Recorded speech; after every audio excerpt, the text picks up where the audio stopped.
Olha, a tributação de dividendos aqui no Brasil tá para virar de cabeça para baixo. E é exatamente isso que a gente vai decifrar hoje. O que está vindo por aí e, o mais importante, como se preparar para essas novas regras. Então, vamos lá. A coisa é séria.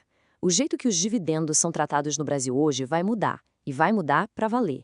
A gente está saindo de um cenário de isenção total para um sistema novo com tributação que começa a valer lá em 2026. Para a gente conseguir navegar por esse novo território, separei nossa conversa em alguns pontos bem diretos. A gente vai olhar o cenário atual, entender as novas regras e depois partir para duas estratégias bem práticas. Uma para proteger o que já foi ganho e outra para estruturar os lucros futuros. E no final, a gente amarra tudo. Vamos começar pelo começo, né? Entender o antes da mudança. Por que hoje em dia os dividendos não são taxados? A lógica é que a empresa, a pessoa jurídica, já pagou um monte de impostos sobre aquele lucro. É simples. A empresa já pagou a parte dela com IRPJ, CSLL, PIS, COFINS.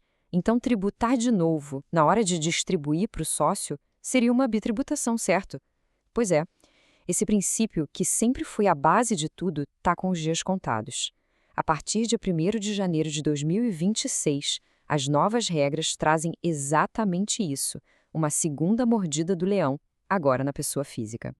Tá, e como vai funcionar essa nova tributação? Aqui que a coisa fica interessante. Não é só um imposto novo e pronto. Na verdade, são duas camadas diferentes de taxação. Dois mecanismos que a gente precisa entender muito bem. A primeira camada é um imposto de 10% que vai ser retido direto na fonte, ou seja, na hora que a empresa for pagar o dividendo, já vai ter esse desconto. Mas atenção, tem um detalhe importante aí. Existe um limite de isenção mensal. Cada CPF pode receber até R$ 50 mil por mês de um único CNPJ sem que essa retenção de 10% seja aplicada. Isso é crucial. E é aqui que mora uma dúvida que está dando o que falar. Os maiores tributaristas do país ainda estão debatendo uma questão fundamental. Se passar dos 50 mil, o imposto de 10% vai ser só sobre o QCD ou vai ser sobre o valor total? Isso muda tudo e, por enquanto, não tem uma resposta definitiva. Agora vamos para a segunda camada de imposto. Além daquela retenção mensal, tem o chamado Imposto Anual sobre Altas Rendas. Esse aqui entra em jogo se a soma de todas as rendas de uma pessoa no ano passar de R$ 600 mil. Olha só como funciona na prática.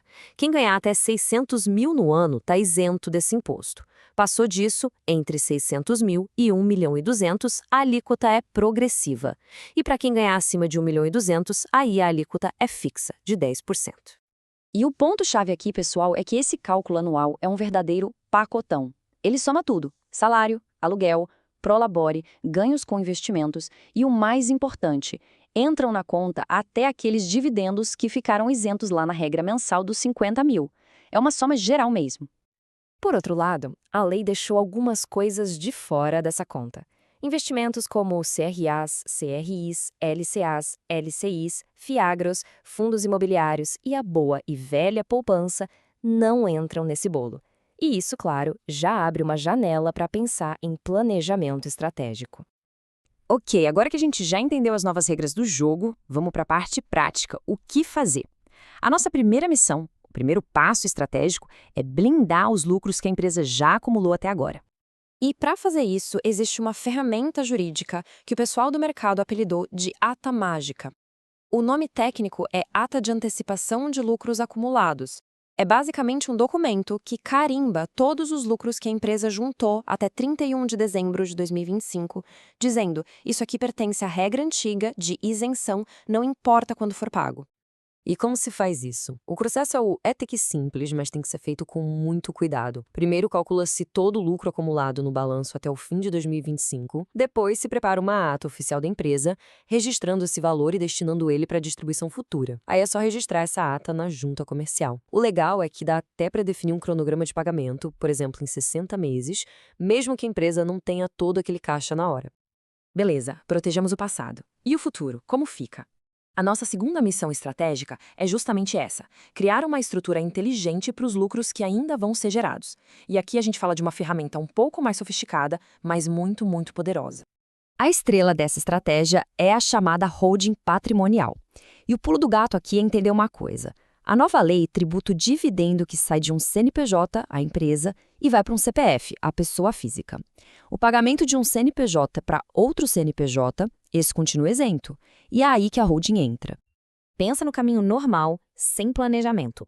O dinheiro sai da empresa operacional, vai direto para o bolso do sócio, pessoa física, e no meio do caminho, pá, leva a mordida de 10% do imposto. Esse é o caminho que vai ser o padrão, e é o que a gente quer evitar. Agora, olha o caminho estratégico. O lucro sai da empresa operacional e, em vez de ir para a pessoa física, ele sobe para uma holding, que também é uma empresa, um outro CNPJ. Essa transferência não tem imposto. O dinheiro fica ali, protegido dentro dessa holding, formando um capital que pode ser gerenciado. E é super importante deixar claro, isso não tem nada a ver com sonegação ou com jeitinho. Isso é planejamento tributário, usando a própria lei a seu favor. É o que se chama de elisão fiscal. É uma prática totalmente legal e, na verdade, é exatamente o que pessoas com patrimônio elevado e bem assessoradas fazem.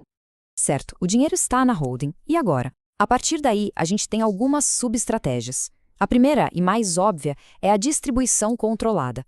A holding recebeu o lucro todo de uma vez, sem imposto. Agora ela pode pingar esse dinheiro para os sócios em parcelas mensais que fiquem sempre abaixo daquele limite de R$50 mil por pessoa, garantindo a isenção. A segunda subestratégia é ainda mais interessante. Lembra que o limite de 50 mil é por CPF? Então, dá para incluir outros membros da família, como cônjuge e filhos, como sócios nessa holding. Se tiver 3 sócios, por exemplo, o limite de distribuição isenta mensal pula de 50 mil para 150 mil reais. Você multiplica a capacidade de receber sem imposto.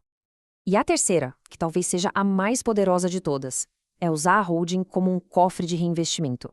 O lucro fica ali dentro, sem ser tributado na pessoa física, e esse capital pode ser usado para comprar outros ativos, imóveis, participações em outras empresas, aplicações financeiras, ou até para pagar despesas como o plano de saúde ou o carro da família, tudo pela pessoa jurídica. O patrimônio cresce ali dentro, de forma muito mais eficiente. Bom, a gente falou bastante coisa, né? Então, para fechar, vamos amarrar os pontos principais. O que não dá para esquecer de tudo isso? Primeiro, a mudança é real e está chegando. A partir de 2026, dividendo vai ser tributado. Ponto. Segundo, é preciso agir agora para proteger os lucros acumulados até o fim de 2025 com a ata mágica. E terceiro, para os lucros futuros, a holding é uma ferramenta legal e super eficiente. No fim das contas, o planejamento proativo deixou de ser um luxo e virou uma necessidade. E tudo isso nos leva a uma última reflexão.